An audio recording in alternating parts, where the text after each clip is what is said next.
Matthew Stafford has had an interesting career to say the least. On the Lions, he couldn't manage to win a playoff game, but in his first year with the Rams, he made it to the promised land. Stafford has always been on the fringe of good and elite, putting up eye-popping numbers throughout his career, with some dud seasons as well.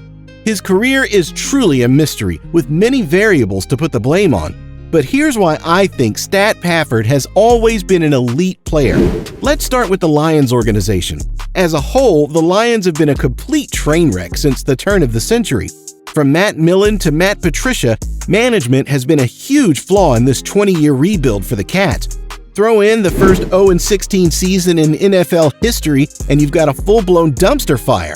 During Stafford's tenure in Detroit, he had one coach with a winning record, Jim Caldwell, yet they fired him for Matt Patricia. Stafford's teams were rarely flooded with talent. Besides Calvin Johnson and Golden Tate, players were often off the roster after their first season with the team. He virtually never had a solid running game in his career. The Lions drafted running back after running back, but they never panned out. Number 9 had 1,100-yard rushers while in Detroit in 12 seasons. That is a mind-blowing statistic. Next, let's take a look at how Matthew Stafford improves the players around him. Golden Tate played on a team with Russell Wilson, where he was an average receiver at best. When he was traded to Detroit, he improved dramatically, going from about 900 yards in 2013 with Seattle to 1,331 yards in 2014 with Stafford. Tate actually had a better season statistically than his legendary counterpart, Megatron. He also caught at least 90 balls from 2014 to 2017. His former teammate and now New York Giant Kenny Golladay is now an afterthought in fans' minds, but when he was sporting the Honolulu Blue, he was in the conversation for being a top 10 wide receiver. He boasted back-to-back 1,000-yard seasons from 2018 to 2019 and led the league in touchdowns in 2019 with 11. Marvin Jones, on the other side of Kenny G, was also one of Stafford's favorite weapons. In Cincinnati, Jones averaged 576 yards a season with 5 TDS. When he made the trip north, he averaged 947 yards and 8 TDS with a season of 1,101 yards. Matt turned him into one of the best deep threats in the game. Another player to look at is Cooper Kupp. Now, Kupp was already a pretty good player before Stafford showed up, but in their first year together, Kupp had one of the best seasons for a wide receiver in NFL history, similar to Calvin Johnson. The Offensive Player of the Year grabbed 145 balls, 16 touchdowns, with 1,947 receiving yards.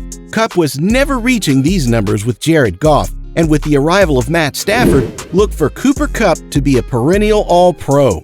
Another point I wanted to touch on is the regular season statistics and accolades.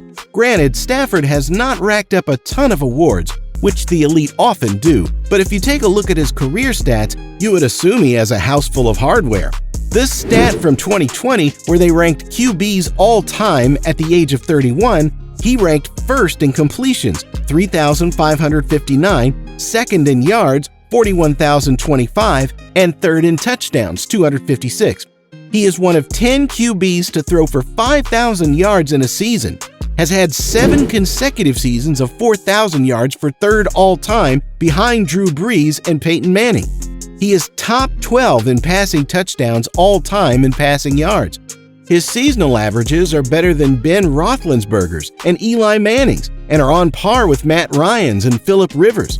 While these players collectively earned 22 Pro Bowls, Matthew Stafford has had 1 Pro Bowl appearance in 2011. He is one of the most underappreciated players in the league, bar none.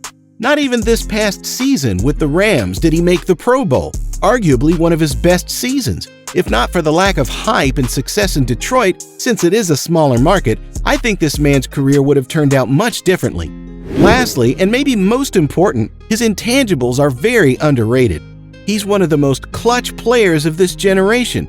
38 game-winning drives since he entered the league in 2009, only behind Drew Brees for the most in the time span. He's also tough as nails, an iconic moment in football when his shoulder was separated against the Browns. Yet he stayed in the game and threw a walk-off touchdown as a rookie. This man is built different. Stafford has all the attributes as an elite quarterback, but has been held back due to his situation. Look out for the next chapter in his career where I'm sure success is imminent. The Rams look poised for another successful season as they've added veterans Allen Robinson to the receiving corps and Seahawks legend Bobby Wagner to the linebacker room. With those offensive weapons and that stout defense, the sky is the limit for the staff and the boys. Thanks for watching.